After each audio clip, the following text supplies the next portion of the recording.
Hey guys, it's Dr. May. How's it going today? I hope things are good in your world. Today, we're going to talk about a new topic. It's kind of about something we all go through sometimes. When we screw up, we all screw up sometimes, as hard as we try and as much effort as we put into learning skills and doing the right things, we mess up, whether on purpose or an accident, and it's part of life. But it's one of the hardest things we have to deal with. And so I want to talk about that today, just to put it out there, okay, and give us some options of how to get through that a little bit better. All right, so let's get this going here. All right. All right, so I called this When We Screw Up, Casting Blame versus Taking Responsibility. So it's a bit of a dialectic. And so I'm going to talk about not national, emotional mind tendency to cast blame when we screw up because it's painful. But I'm also going to segue into how we could take responsibility for our actions and actually learn and grow from them, so we can make an error into something positive. All right. All right. So here's a little bit of a dialectic, I guess. Again, too, is that let's say just for the sake of clarity here, we're going to focus mostly on interpersonally harmful behaviors. So something that you did that has a negative impact on another person or people, whether it was intentional or unintentional, because that'll help make the flow of this go a little bit better. Okay, so that might include, getting angry at somebody and telling them off. It might include aggressive behavior. It might include stealing from somebody because you were addicted at the time. It might include damaging somebody's property on purpose or on accident, making a bad decision at work where you made a decision that messed things up for other people in the company. So it could be anything like that, maybe, but or something else that I'm not thinking of. But basically, we're talking about interpersonally harmful behaviors. All right, our effects on others. So a lot of times, let's say we screwed up when we did something that became a problem. A lot of times we start thinking mostly about what led us to do it. What was the trigger or triggers that led me to do this thing that I'm not so proud of? So that's where the blame starts to come in. So we might spend a lot of energy blaming that thing or that person that led us to do this bad thing that we're not proud of, right? And we might downplay what we actually did. But other people are mostly looking at our behavior. Like, they're not as interested in what we perceive as a trigger. They're just looking at the outcome, right? The after effect, and like how our actions affected them, right? So we have to understand that these two sides of the situation are operating at the same time, okay? And we have to make sure that we're seeing all of it and not just a slim part of it, because otherwise we're in a dialectical dilemma rather than seeing things dialectically and looking at the bigger picture of things. Okay, so why do we cast blame? Okay, it actually makes a lot of sense if we want to validate the fact that we do this sometimes, or a lot of times, depending on where we're at, right? So when we realize we did something wrong, it's a really vulnerable spot for us to be in, right? Nobody likes to think that they did something wrong, or even worse, that they're bad in some way, or they're not good enough. And we're also like worried about consequences. Like, what are people going to think of me now? Or am I going to get fired? Or am I going to, get in trouble in some way, right? So because we're in that very vulnerable situation, like we feel vulnerable like that little baby bird there, right? We start to protect ourselves. So blame becomes one of the big ways we protect ourselves from that vulnerability. So it helps us to defend and explain our actions, right? We think, well, it's because of this that I did that, or because of this person, because you never told me what to do. And so therefore, how was I supposed to know? And I did this, right? So it helps us explain things away so we feel less wrong or less bad, okay? And then instead of taking in our role, we only see the badness in other people or in other situations. So instead of taking some of it in on ourselves and say, well, I messed up a little bit, it all becomes an external thing. And if we blame other people or situations, we're thinking, well, maybe it'll prevent me from getting in trouble, or I won't have to face certain consequences. And that lets me off the hook and makes my life a little easier, right? And blame also gives us this false sense of power, right? If I'm feeling very righteous and I'm pointing my finger and saying it was this person or it's this institution or this thing that's wrong, I feel like a little more powerful than thinking, oh my God, look what I did, right? That's a very weak feeling. The blame makes us feel strong, right? It's not a wise mind strong, it's an emotional mind strong, but it sometimes feels easier to be angry and blaming than it is to feel guilty or shameful, right? And also, it kind of gives us a sense of, like, in a simplistic way, what the cause could have been for why I acted the way I acted. Well, I acted this way because you did this to me. And therefore, if I know that, maybe I could change you and then it won't happen the next time, right? It makes things much more simple, right? If I know what the cause is, maybe it could be different. Okay. So that kind of is some of the reasons why we end up blaming. All right. So this is again a really emotional mind kind of stance to take, right? It's one of the thought patterns that goes along with emotional mind. And just to be fair, sometimes we also blame ourselves, right? But heaping blame on ourselves doesn't get that constructive either, right? If I start going, oh my God, I did that, I screwed up again, and I'm such a bad person, and God, I never get anything right, and I'm never going to get any better than this, right? That's not really helping me with anything, right? It's making me feel like, all right, well, if I'm bad, and I could fix myself somehow, maybe I'll be in more control and things will get better next time. But it's really not constructive. It just kind of makes me feel like I'm doing something about it, but it's really, I'm just spinning my wheels, right? And if I'm blaming other people, you know, it's casting the blame out there and then it takes it out of my hands. So it makes me more helpless, right? And then other times, another version is blaming God or the universe, right? Why does God keep doing this to me? Why does he keep bringing me all these problematic situations and making it hard for me to do it, right? And how am I supposed to help things if it's out of my hands and it's in God's hands, right? So none of these things are really that constructive in the long run. It just kind of gives me something to do right now. All right. So problems with blame. All right. So like I was saying before, it fuels your anger and emotional mind. So the more you keep resenting, which literally means to re-feel, and spending your energy on blaming, it's just making you more and more emotional. And it could actually, stir up your emotions so much that it affects your immune system, it affects your physiology, right? So that's not really the best outcome. It also could damage your relationships, right? So let's think about this. Let's say I'm spending a lot of my energy blaming somebody. It's going to be hard for me to like that person or feel close to that person because I'm so angry with them. And they're probably going to sense the vibe of my anger too. And they may have a little bit of an issue with me, right? They may be tiptoeing around me because they don't like feeling like I'm blaming them, you know? So it could kind of get in the way of relating to people, whether it's close people in your life or, treatment providers or people at work or school or whatever, right? And also, like I said before, it doesn't really solve anything. It just kind of takes up a lot of emotional energy. It's not like problem solving. It's not constructive.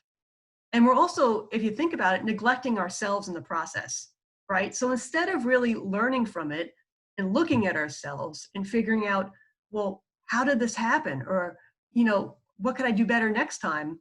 I'm just wasting all my energy just being, blaming about it. Okay. So that's some of the reasons why we should work on blame. All right, so here's the wise mind version, right? So taking responsibility for our actions. So this is not the same as self-blame. So self-blame is like an emotional mind thing. It's kind of judging myself and making me feel like a bad person. Taking responsibility is more of a wise mind thing because I'm looking at the whole picture with clarity and trying to assess exactly what my role was so that I could do better the next time. All right, so here's some things that are involved with that. So, I'm sorry, before I get to that part, why take responsibility? Okay, because, besides for the fact that it's involving our wise mind, which is, in line with our values, in line with our bigger goals in life, looking at the whole picture, which is really important. It's also like the fast skill for self-respect effectiveness. I'm being more fair to myself and others if I take responsibility for my role, right? Casting the blame elsewhere is only looking at part of the situation. There might be a lot of things going on. And just singling out the cause to one thing, that's not really so fair, right? I have to look at, well, what did I do? People tend to respect you more if you own up, right? Instead of just being a coward and defending yourself, right? And it's just being honest, right? I'm being honest with myself about what I did, and I'm being honest with others, right? And people seem to like that better, and they won't have to fight so hard to get you to admit things if you just admit it. All right. All right. So So step one, recognizing your role in the situation. So the first part is just admitting, right? Sometimes even that part's hard. Just admitting what you actually did and how other people see what you did. So what exactly did I do or say that may have been harmful? And how did my thoughts, perceptions, and emotional reactions contribute? You know, like, was I seeing this the wrong way? Did I miss something? Was I misperceiving? And that's why I took the action I took? Was I an emotional mind for various reasons and acting emotionally, and that's why I did it? You know, it's kind of like a self-reflection. Where did I make unwise choices? Sometimes maybe it's just because I didn't know enough, or because I did it on purpose because I wanted to get revenge, or because I wanted to get back at somebody, or maybe that's an emotional mind thing, or, you know, what were these unwise choices I made? And being aware of that could maybe help me make better choices. Where did I neglect to use skills? Is there like doing a behavior chain analysis? Is there a part in this sequence that happened before the event where I could have been more skillful? You know, maybe that's something I could learn later too. All right. So it's important to empathize or validate. We talk about in DBT validation, right? The people we harmed. So we have to put ourselves in their shoes, imagine how they saw our behavior, and try to communicate to them that we understand the impact that we had on them, right? So whether we hurt their feelings or we damaged their property or we led them to lose money in some way, we should recognize what that must have felt like. Okay, so that's an important aspect here. And then we have to, if there were consequences that followed, we have to accept the full extent of the consequences, right? Not just blame the consequence or blame the person doling out the consequence, right? It was because of us, right? We're still the ones that may have done something, right? It's not the person who responded to it, okay? So if I screwed up and I damaged a relationship, I have to accept that maybe the person doesn't trust me that much, or maybe they're still mad at me and they may or may not forgive me, right? That's a consequence that might come from me doing something really harmful, okay? In some cases, it might lead to injuries or death. Like if I fought with somebody physically, I might have really hurt somebody. And if the person chooses to press charges against me, you know, it's not their fault for pressing charges, it's my fault for hitting them. Or if I got into a drunk driving accident or a DUI, and then someone got hurt in the process, you know, it's not their fault for driving in my way. It's my fault for getting behind the wheel, right? So I have to own up that I did that and take responsibility for that, you know. And if some other consequence happens, like if I'm in the hospital and I lose my privileges, or if I committed a crime and I went to jail, or if I'm at home and I'm a teenager and, you know, I'm grounded for a week, that's the consequence, okay? And it's not the person's fault. Again, doling out the consequence, it was my fault for the original action, okay? Even if I was triggered, it's still my choice to do that behavior.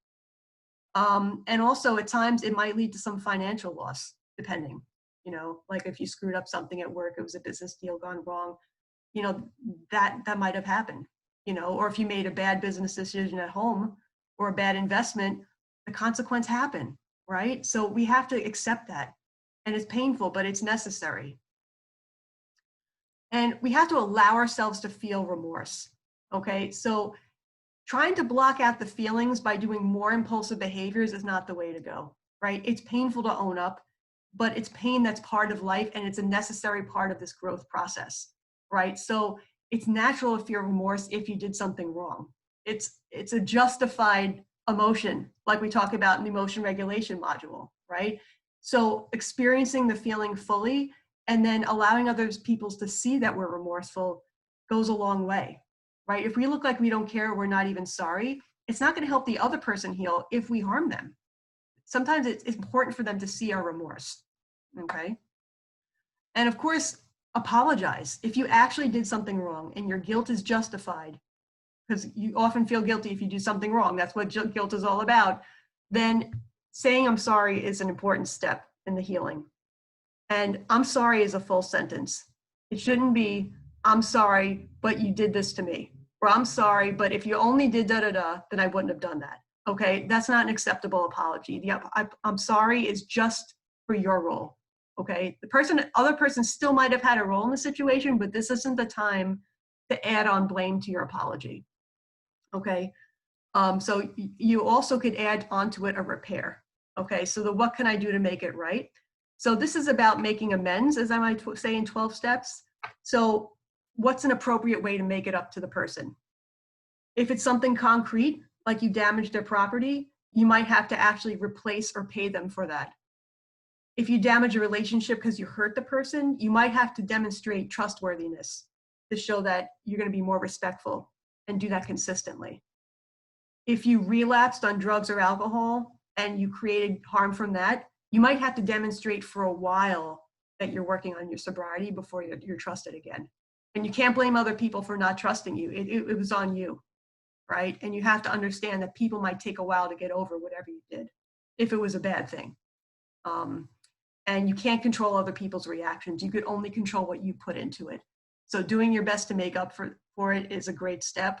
But even so, they still may or may not forgive you, okay? And that's something we need to radically accept. Meanwhile, we need to work on forgiving ourselves, because we could also keep adding on layers of self-blame afterwards. And that's just going to keep us stuck. It's going to prevent us from growing. So we had to forgive ourselves for making mistakes, for making harmful choices, for purposely wanting to hurt somebody, and for being human. And, it might have to keep turning our mind toward forgiveness, because we might forgive and then unforgive, or accept and then unaccept ourselves, okay? And have that self-compassion, which has to do with mindfulness, kindness, and also remembering that you're not the only one, okay? So that's a key part too, that you're not the only person in the world that's ever done something bad and that makes you a horrible person. Everyone does bad stuff sometimes. So we have to forgive that and be compassionate toward ourselves because of that. Because like right now, I may have screwed up, but there's also a million other people that just screwed up too. And many of them probably much worse than what I just did, all right? So it's not a reason to shame yourself. It's just a reason to, work on yourself. Okay, and finally, use this as an opportunity, all right? Use it as an opportunity to change your life for the better, to learn something new, maybe to do it better the next time, building skill maybe you haven't tried before because you re-examine the situation and realize, where you could improve. So use this as an opportunity rather than just something that was a bad thing. All right. And that's going to help you move forward. And make sure you get support through this. You might need another person to help you see it more reasonably and to figure out, what it was that contributed to the situation, to help you develop your insight about it. Right. And to shift your attitude so that, you're approaching life in a better way. So you're less likely to make the same mistake. Okay. So that's that. So that was some ways to deal with when we screw up. All right. So I hope that helps. And thank you for listening, and see you around soon. All right. Bye, guys.